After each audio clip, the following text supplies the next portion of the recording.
Welcome back. You're watching SA Today. Well, let's continue with this conversation on Dr. Zweli Mkhize not showing up at the Portfolio Committee of Health earlier today. On the line, I'm joined by Dr. Sibongiseni Dhlomo, who is the chairperson of the Portfolio Committee on Health. Dr. Dhlomo, thank you so much for your time. Perhaps let's try this again with a different line. Now, the first question is, some of the parliamentarians describe the minister's no-show as a sign of disrespect and that there is a lack of transparency and oversight. Talk to us about what the minister's reasons of not showing up were and why you saw them fit as good reason.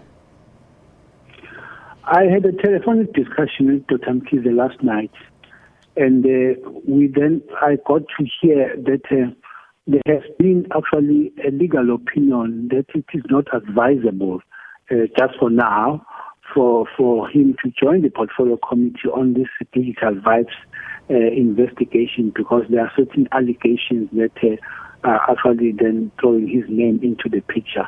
So then it is fair legally to not to come in to explain, but then the DG would come and lead that presentation. Yes, the members would have wanted to see the minister, but then we accepted and respected that legal opinion and then had to move on with our meetings. It's not that Minister Mkhize has been disrespecting meetings. He is one person who really makes his time to come to meetings. Sometimes he comes in and asks not to stay for the duration of the meeting, or he comes and apologizes that I will join 10 minutes later, but he comes. But this time, his not coming in was not because of disrespect, but was of a respect of a legal opinion that says probably not advisable to join the Portfolio Committee today. Now, many are saying that that sub judice reason has been abused over some time, as a committee chair, you don't find that he has a constitutional accountability to come forward and explain some of those reasons to the committee, as opposed to just simply not showing up. Some of the Portfolio Committee members raised the idea that why don't we get a legal opinion? While the meeting was on, I then phoned the legal team. They said, but we are not able to be able to advise you. I need a briefing from you, Dr. Dhlomos. So then it could not happen. But thereafter, we've agreed that we will raise this matter and get an opinion from Parliament that we also are doing oversight on the Minister of Health, and therefore our responsibility, how far can we go in terms of that opinion that he received that was supporting him not to be there for the meeting.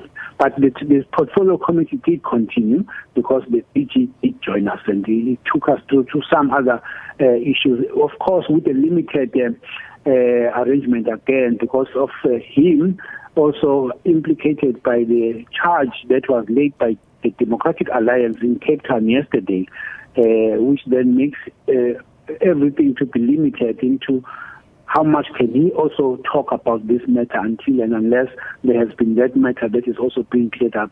It's not a sub judice in the sense of them having been charged and appearing in court, but the DA has laid a charge and opened a charge for them in Cape Town. Now, before we talk about some of the matters that you discussed following that a very brief briefing around Dr. Mkhize, some analysts are saying, and in fact we spoke to one shortly before this interview, are saying that there's simply no accountability from parliamentarians.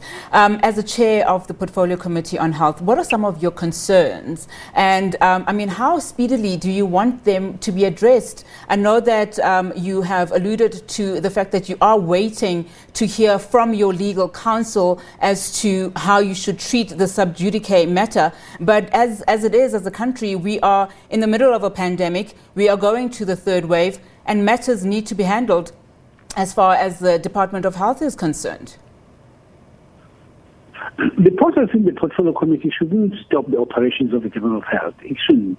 We do oversight. And in fact, we were probed by the media release that Minister Mkhize made last week, that it can now be confirmed that digital vibes were awarded this tender irregularly, and therefore there's irregular expenditure and fruitless and wasteful expenditure. We then are coming in at that space. And we also were taken on board by the DG to say because this report has now been taken into the SIU is saying, hold on to that report. We need to actually combine it with our ongoing investigations, because at the end of it all, there are going to be two outcomes in that report. One, there may be people who will be criminally charged, and that will be going to the SIU. There may as well be people who will be dealt with by management of the department based on violation of PFMA or any other act that actually guides them in terms of awarding of tenders.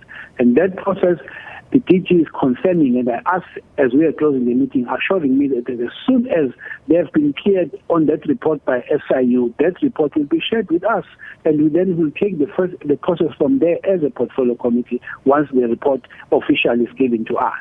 Dr. Dhlomo, I don't want to beleaguer this point, but I'd like you to address the first part of my question, which is that there's no oversight and no transparency as it relates to the Portfolio Committee on Health, especially something that was addressed during that Portfolio Committee meeting this morning, and also what some analysts are saying. Sorry, there's no oversight from who?